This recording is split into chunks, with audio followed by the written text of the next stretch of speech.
Welcome to another edition of the Five Star Zone. It's the season wrap up of college football. And not only do we have a national title winner in the Big Ten, the runner up will be in the Big Ten. Yeah. But just when you thought that was the biggest story in college football, wait, it wasn't. There's more to come. We'll get to that a little bit later because Nick Saban, an iconic coach, away. So how? Let's start with on the field. Michigan Wolverines are the national champions in college football. When you watched that game, what was the first thing that came to mind to you? Well, that they were actually running the ball the way we hadn't seen them run it this year. You think about the three big runs that happened in the game. Edwards, started getting things started. We hadn't seen that type of run game this year for whatever reason, but it was on full display. Yeah, Edwards really setting the tempo for him, and I think it's a great story in really just patience. And I'm glad that it brought to the forefront some of the struggles that he had been having off the field as far as mental health is concerned. He went and got help for that, and it all culminated at the national championship game with him getting back out there. Because remember, he wasn't the number 2 guy. He was the number 3 guy going into that game, at least the third tailback to enter the game. But I think if you stay on the field, what Michigan was able to do was really just dominate that game. Now, there were some points in that game where, Washington was still hanging in there. And they felt like they were still within striking distance. But the more you watched it, the more you saw there was not a lot of confidence in the throws that Michael Penix was making. He was short-arming at some of them. He wasn't following through. It was almost like Howard. I think he was seeing ghost out there because he's going to go back and watch the film of the All-22, and he's going to kick himself the times that he had a receiver wide open or a tight end wide open for a touchdown, but he chose to check it down, and it was like he didn't want to take the hits, or I just think that the mentor defense just really it confused them, and for all the things that Michigan may not want to talk about that happened this season. One of the big things that they did do right was, I don't even know what you call it. I call it an internship program they had with the Baltimore Ravens, but they were able to bring in Mike McDonald and then mentor in, and they schemed pro defenses that these college kids just, they didn't know. And the reason why I think you got to give a lot of credit to that, Howard, is because you often see when quarterbacks go off to the league, they would dominate in college, but they get to the pros and they look totally lost. That's what Michigan is running right now, where you see it humbles a quarterback because, coach, that guy was wide open, but he wasn't. They schemed it up, and you fell for the cheese, or the banana in the tailpipe to use the Beverly Hills Cop reference. You fell for the banana in the tailpipe. Yeah, and I think one of the biggest things is that going into this game, I truly believed that if Michael Penix was to be able to have the success he had all year long throwing the ball away, he was going to have an opportunity to catapult himself into the discussion of whether or not he should be the number 1 quarterback coming off the board. For the reason that you just mentioned, when you talk about the defense that he was going against, you knew it was a pro-style defense. So he was going to have to make some tough reads. He was going to have to make adjustments. He has free reign in that offense to get in and out of plays, change things at the line. But as you mentioned, Michigan did an unbelievable job of just making him so uncomfortable. And it wasn't like, they were all of a sudden coming up with exotic blitzes that we hadn't seen from their front 4, but they were getting there with 4 or 5 guys. And the coverage disguises that they were running were outstanding. Now, there were a couple times where there were open receivers, but one of them, I think the first one that we saw was open down the sideline. I thought that the receiver probably should have taken an outside release instead of an inside release, looking at the combination routes that were being run.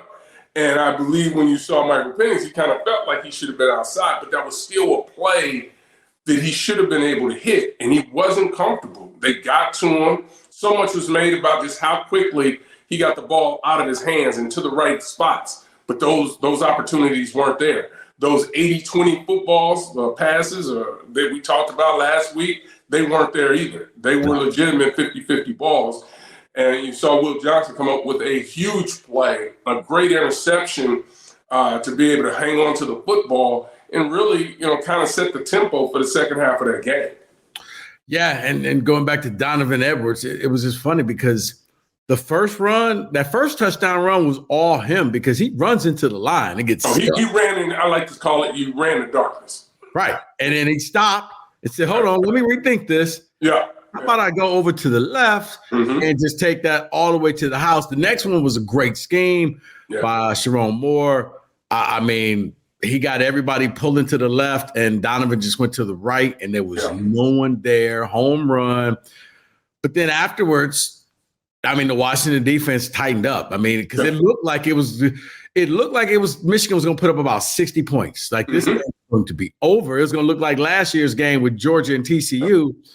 And then all of a sudden things got a lot tighter. But then they leaned on that defense that's gotten them to where they are.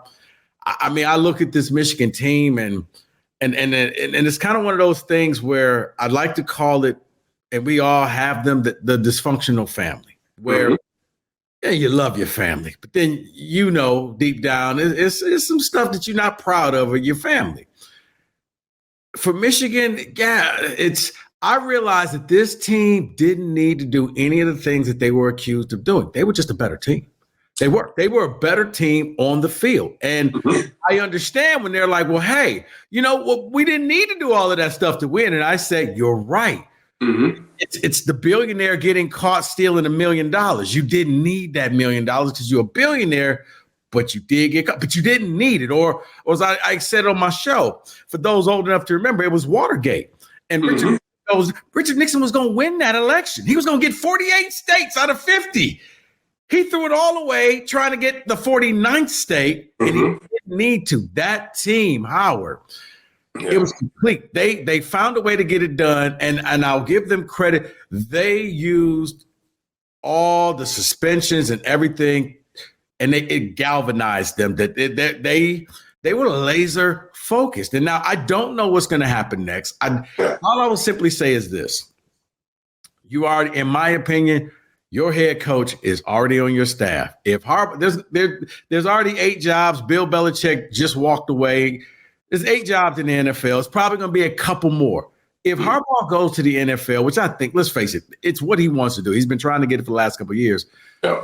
If you don't give this to Sharon Moore, I don't know what you're thinking. I don't know what you're doing. Now, my only thing is when it comes to Coach Moore, you have to give this man some latitude. You got to give him some runway. You can't expect a national title next year and every year, okay? It's nice. I know every fan base wants that, but you got to be realistic. So long as he keeps this thing going, so long as he's competing to win the Big Ten, I think you got your coach. That's just me, Howard. I don't see any other person.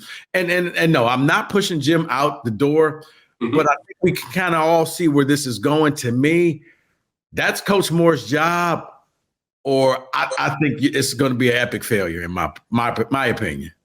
Yeah, I think if you look around and you'd say that he would be the guy, right? If Coach Harbaugh is not there, it only makes sense. He was the guy that was put into place by Coach Harbaugh to play against Penn State. When the second suspension came around, he was the guy that they chose, and it's a reason that they chose him to be the guy, because he believes in everything that he's been able to do. I would also say, and it hasn't happened yet, and we don't know, but I think the same way that Marcus Freeman at Notre Dame needs some time to settle in and understand the magnitude of the position that he's in. And it's just not him, the coach, growing into that, but it's everyone around him that needs to grow into that. Because when you talk about taking over, one of the most storied franchises, institutions in college athletics, whether it's Notre Dame, whether it's Michigan, there are a lot of pitfalls that are out there. There are a lot of landmines that are there that you just don't know. having to be a first-time, head coach at this type of level is a hard task. And I know we look at the X's and O's, we look at the wins and losses and want to judge people that way, but it takes time. It takes a process. But I think for what he's been through, for what he's had the vantage point of being able to watch, I absolutely think that he should get the first crack. I think he deserves that opportunity to say no, like he would actually say. But the point is, he should be the first person that's asked to lead this Michigan program if they need to go find another head coach. So to change gears for a little bit, Howard, this is going to be one of those moments on January 10th, 2024, roughly around 4:15 p.m. Where were you when word came out that Nick Saban was stepping down? Because I do think that's going to be a where were you type of moments, because this man, iconic. I mean, when you look and see most head coaches, most programs, Howard, have their day in the sun. Yeah. And then they fade away. Mm-hmm. There was a time where it was USC and it was Pete Carroll, and it looked like, oh my God, he's going to run things. And then he didn't anymore. It was Nick Saban and LSU, and then he was gone. It was Dabo in Clemson, and then he was gone. Right now, I guess it's Georgia and Kirby Smart. We'll see how long that ride goes. But Nick Saban had the longevity of 2 decades where Bama was the gold standard. I don't care who the national title was. When you saw people at game day, when you saw people, I mean, even I'm sure when you went and did the Big Ten road tour, you hold up signs saying, we want Bama. Wasn't we want Clemson? Wasn't we want Georgia? We want Bama. Bama was the gold standard because it was Nick Saban. Heck, I saw something this morning. He's got 30 players playing in the playoffs in the NFL. 30 players. Like, you go to Bama, you go to the pros. It's iconic. Yeah, it's well over, I think it's 124, 25 players that are on rosters to this point with a combined contract value of well over $2 billion. Hey, right. I mean, you go to Bama, you make the league, you get paid. I guess I got a feeling, and I haven't talked to Nick, but and like, talking with some coaches in the league, I won't say his name, but they kind of feel like if you're an older coach, you wake up every morning and it starts to be, what am I doing? This isn't what I used to do. I didn't have to become a concierge to my players and make sure everybody's happy. And what's your NIL package like? And wait, are you going to leave this year? Okay, are you going to leave me this week? Do I got to check back next week? Are you going to hit the portal? Is this just I know he's 72, but it kind of feels like college football just kind of wore Nick down. You even saw when they played Michigan, the stuff that Nick became in my opinion, Howard, he became a grandfather on the sideline. And it was funny because I remember watching my father and the stuff I did as a kid. When my nephew did it, he blew it off. And I'm like, wait, where's that man that tortured me all my life? Yeah. He became like, with Milroe and everything that was happening in that game against Michigan, he was just kind of like, stuff happens. What are you going to do about it? I felt like the end was soon. I thought maybe he would do another year to get a farewell tour, but I think am I wrong for thinking that it's just kind of the new football and this is why so many older coaches just decide, I don't want to deal with this anymore? Yeah, and I think the other side of it too is, when you're working for Nick Saban, when you're in that environment, it's 24/7. It's not okay, let me go put 8 hours in at the office, because you knew he was putting 12, 13, 14 hours in at the office. And I think he's even said as much. Putting that kind of time in when he was 62 is a whole lot different than putting that time in when he was 72. Right. So I think there are a combination of things that have transpired, whether it's NIL. And to be honest, I know he believes in, players should be compensated. They should be taken care of.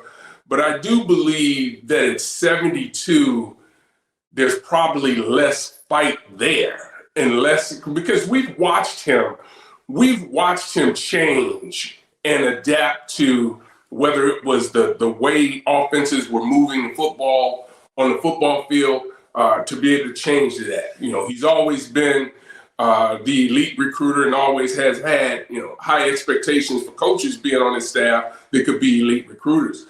But I think there's just a combination of things. This NIL is just there are no guardrails. Right. And I think if he could actually still coach and not have to maintain some of the other things that you have to maintain as a football coach, I think he could probably still adapt. I don't think that you look at the portal. I don't know that that's a major issue for him to deal with, because he's always had to deal with young people wanting to leave Alabama and people recruiting off of his roster, because he was one of the few coaches that has been able to stockpile 5-star talent and be able to still get them to stick around. Now, you lose players, that happens, but guys understood why they went there. So I think it's a fascinating time, much like the NFL, which I'm sure we'll get to. But now with this Alabama job now being vacant, that's going to cause I think a ripple effect. Oh, yeah. Some of the other people that are going to look and see. I mean, I know. Where do they go? Because my thing is, do you just go and try to bring Kirby Smart back? But he kind of has this thing rolling in Georgia, and I think Georgia's going to be like, over my dead body, are you leaving to go to the rival? But I think people forget, Saban was once at LSU, and he left, went to the pros, came back. Yeah. The two names that I'm thinking of, one impacts the Big Ten, the other is a former Big Ten coach. We talked about it for Michigan State job, is Urban Meyer. Urban's sitting there, and you have the resources. Urban was an SEC coach even in the Big Ten. Urban knew the boundaries. He knew the grade. He knew how to push it. Let's put it like that.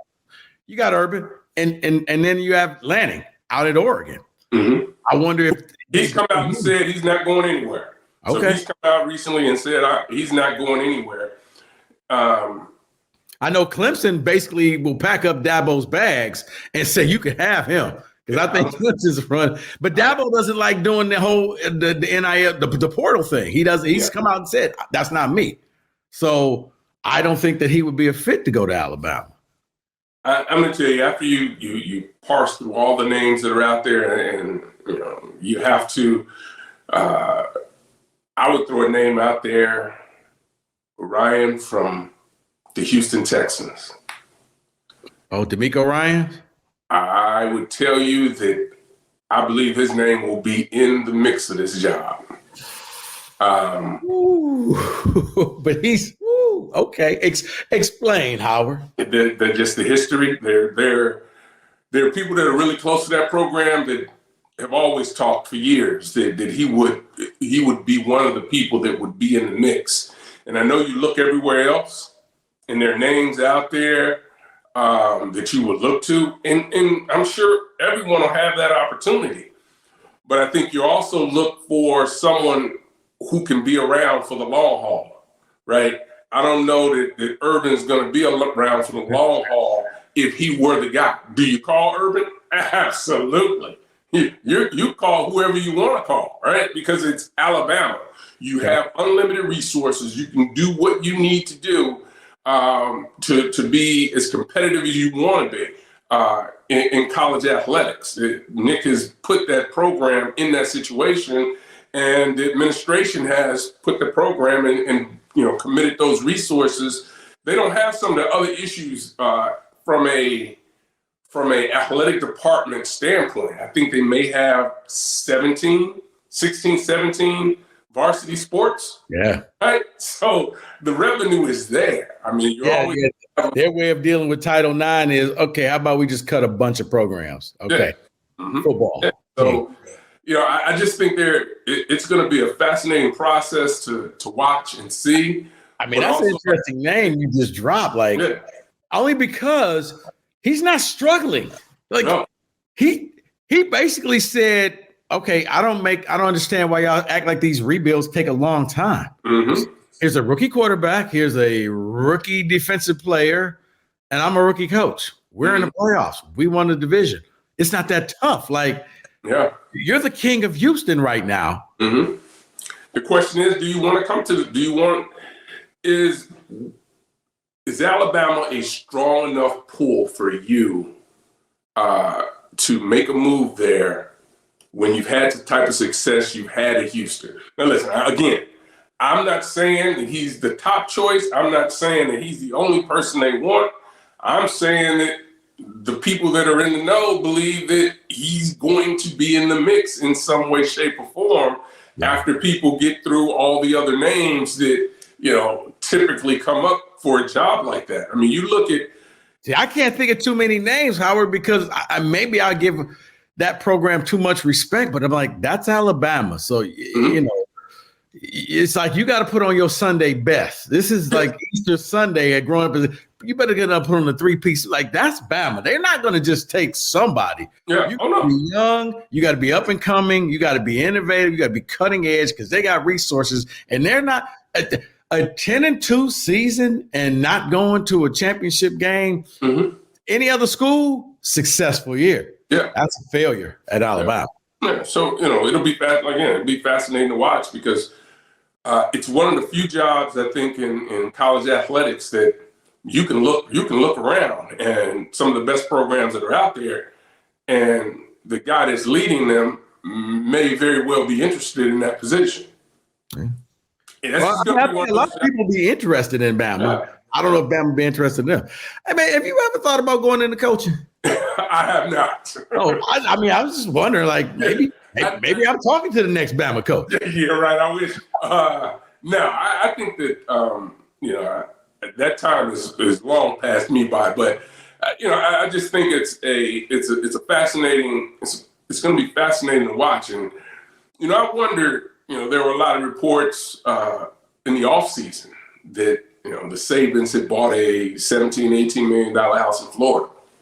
Right. So I think people will look to that and start to say, well, maybe he was starting to give it some thought about what the next moves were going to be.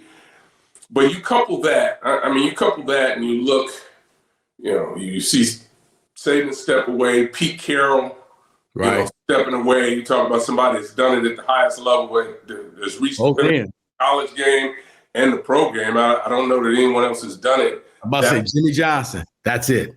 Yeah, Jimmy Johnson, right. So that's an elite group, and we talked about Harbaugh wanting to also, I think, chase that as he talks about being able to sit at the big table now. He might be able to slide over. He won't get the head of the table because his dad is still here, so he won't. You know what? And real quick, not to catch. I honestly believe that they probably had a little table that they sat Jim at. That family, would it shock you if you looked and saw he was actually sitting at a little table? I wouldn't, because that family's so competitive. I would even go this far. I would say Jim wouldn't even want to sit at the big table because he would say, "There's stuff over there that I haven't done yet. I want to go over here." I can absolutely see him handling stuff that way. Like, why is there two tables where Jim sits over there with the kids and we're with the grandchildren? He hangs out over there. Right, but now you got Belichick who walks away, and another stat that I saw that Belichick and Saban played in 19 title games, won 13 of them combined. Howard, are we ever going to see a coach either in the pro or college that has the level of success that either one of these two have had? I don't think so. I think those days have come and gone. And you look at it this way, man. Bill Belichick hired the young Nick Saban. I mean, you think about that. Was it Cleveland, right? Yeah, Cleveland. And then obviously the stories you see. Just them talk and the admiration that they have for one another. And it's probably fitting that they both walk away from this thing at the same time. And both kind of, you think about Bill Parcells, Nick Saban, and Belichick, those three, they've accomplished a great deal and had a great deal of success, at all levels. So I don't think we'll see that again. I think partly because of where college football is with the salaries. The coaches are now commanding at the college level. I think guys will walk away sooner than later. I think at the pro level, what he was able to do in New England, really, it's hard to build rosters. I mean, how many times have we watched New England go on a run and you would say, how are they doing this with the receivers that they're doing this with? Right.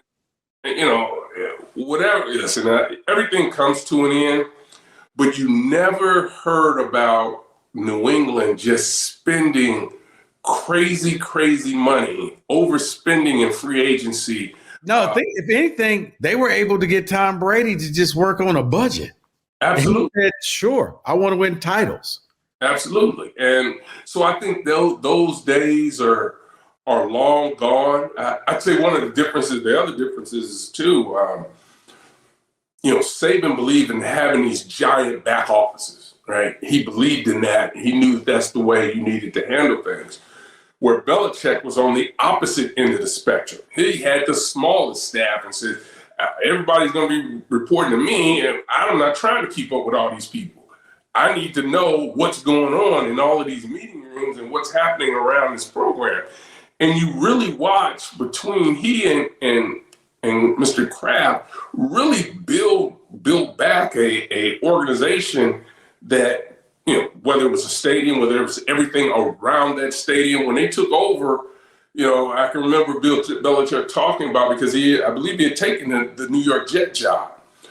But then he switched and went to New England. And one of the reasons he switched and went to New England, because there were less distractions around, because there were so many distractions, even going back to the Cleveland days, that were around during that time, that he said if he had a team and you could be in New England or be in New York, he'd rather take, Foxborough rather than be in Manhattan and be, in the New York area. So those things worked for him. And then they created the Patriot way, similar to what they created at Alabama. Guys knew you weren't going to have as much fun as you could have in some other places going to Alabama, but you were going to be able to make it to the league, and you were going to be able to have the opportunity to play for a national title.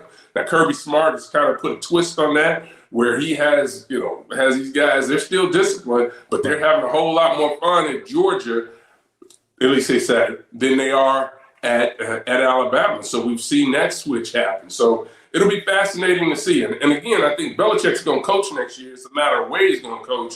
And that's going to be a huge ripple effect, because now, even if you're a team in the playoffs or you're a team not in the playoffs, you're making that call. Because as an owner, you need to say, you're saying, am I better off trying to hire that guy or the guy that's on my staff right now? So it'll be fascinating to watch just what happens, over the next couple of weeks in the NFL, for that matter, what happens in college, because I think the ripple effect will happen there as well. Right. Well, Howard, I've appreciated having you on all football season. I know the fans have appreciated you coming on. We'll get you back at the end of the spring practice. Absolutely. But I like to do a thing called receipts. So right here, right now, Howard, I got a couple questions for you. Okay. Put on your prognostication hat, okay? Mm-hmm. Top 4 teams in the Big Ten next season. Ooh. Well, it gets harder. This is the easiest question. It gets harder? It gets harder. Okay. I think you have to have Ohio State in that conversation.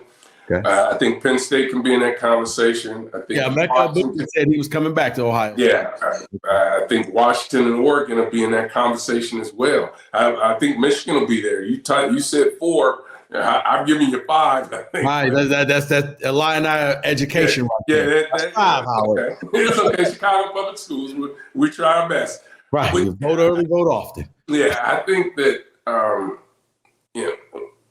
think what Washington, what they did show me in this game, even though they didn't win it, was that the right formula is there for them. I mean, they're playing the game the right way. You could make the argument that on those big runs that, maybe the backside linebacker, the safety didn't feel there were some situations where they could have gotten better. You can make the argument that, they had the Joe Moore award-winning offensive line, and, they just, had some mistakes here and there that were forced by Michigan.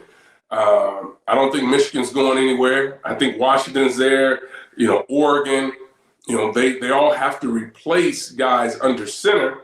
We don't know what's going to happen in Michigan, but really, when you think about it, Penn State's the only one that looks like it's going to have the returning guy under center, and they're going with the new offensive coordinator this year. So I think it's a lot out there. I know this. Whoever's quarterback really is able to really get a grasp and is able to start fast, it is where the edge is going to be, because this is a quarterback-driven league. And if you want to be in that 12-team playoff, although, obviously expanding helps, you're still going to have a guy under center that's going to be a difference maker. Now, because see, for me, I wonder about Penn State because Manny Diaz leaving. Yep. Going to Duke. That's the one that I think is going to really hurt them. And then I look at, like for Michigan, it's like you're looking at the quarterbacks. I'm like, if Harbaugh leaves, I got to think that he takes mentor with him to run his defense. So can you find somebody that can keep that train going? They went to the Ravens twice. I don't know if you can keep going back to the Ravens because Jim is not there. Because I do think that John and Jim kind of, he loaned them some players and like, him ready for me. It's almost like an internship. Let him go spend 2 years at Michigan and come back. I agree with you. It's depending on what the quarterback's going to be. So let's narrow it down. Because there's no divisions. Next year, Big Ten championship game as of right now in January.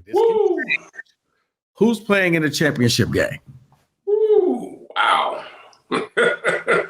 It could change, but we just having some fun. I mean, I know things can change. I don't know whether JJ's coming back. I would never bet against him. I would probably go Oregon, Ohio State. Okay, here's the funny thing, Howard. If I would have wrote it down, I would have held up a piece of paper and said Oregon and Ohio State. I had the same two teams. So, okay, Howard, thank you. I appreciate it, man. This is going to be a fascinating spring, too. I know basketball season's here, started getting in the thick of things, but I think the college football season, the way we've watched the Big Ten expand to 18 teams, what we're seeing in the SEC expand as well, it's going to be a lot of excitement surrounding college athletics this spring. So I'm looking forward to that. Oh yeah, because and like I said, we're gonna get you back. Spring practices, you guys do the BTN tour. You're gonna look and see what's going on. I'm going to have you back probably into April, May or so. We're going to do this again. So make sure you write down your answers of who you think. And then we're going to do it again before the season, Howard, because remember, after spring practices, the portal opens back up and you're going to get more changing around. Right. So we'll see. Right. So Howard is done with football. I'm going to be here. I'm going to have one of his coworkers, Harold Sheldon, is going to be joining me. We're going to be talking, as Howard likes to call them, the short pants. Yes. Talking about some college hoops in future episodes. But Howard, thank you once again. Looking forward to doing this again with you later in the spring and next fall. You were a true professional, and thank you so much for doing this. Hey, thanks for having me, man. It was a lot of fun. I hope the fans enjoyed it. And looking forward. Enjoy my man, Harold Shelton. He's only getting a little vacation time in right now. So you might have to give him some grief about where he's been, him and the wife. So I think he'll come back with some really good stories. That'll be a tease for you, though. Oh, okay. All right. Looking forward to it. For Howard Griffith, I'm Rico Beard. Thanks for watching the 5-Star Zone. Keep liking, subscribing, telling your friends. I will be back next week. That beautiful man right there, he'll be back a little bit later on in the spring. Howard, appreciate your time. Guys, hey, keep liking us, keep subscribing, keep telling everybody. Thanks for watching the 5-Star Zone.